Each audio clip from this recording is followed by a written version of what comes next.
How to fix agent terminated due to error in your Google Antigravity.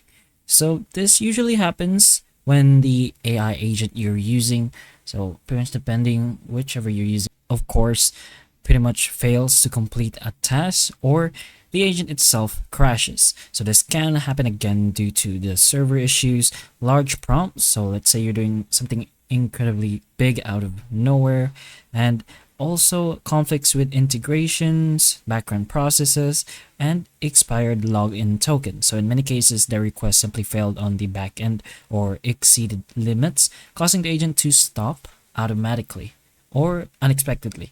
So to fix this, there are a few common things you can put in mind to usually just avoid this. So first of all, if you have the tool or website opened up in quite a while, you can go ahead and try restarting or starting a new session. So you can click on try again or start a new conversation, since large prompts or corrupted sessions history can cause the agent to crash. If you're using lots of integrations or maybe extensions, you can also try turning some of them off, since a lot of these, and if you are using most of these, it can just cause the AI to exceed its limits. So you can try doing something little or pretty much something smaller.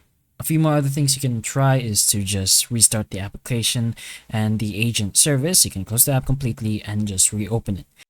Finally, you can just try re-logging in or refreshing the authentication. Sign out and pretty much just log back into your account to refresh the token, since expired authentication can terminate the agent unexpectedly. But those are a few things you can put in mind if you're having the agent terminated error. So hopefully the information of this video can help you, and if it can, please like and subscribe for more videos like this, and that's all.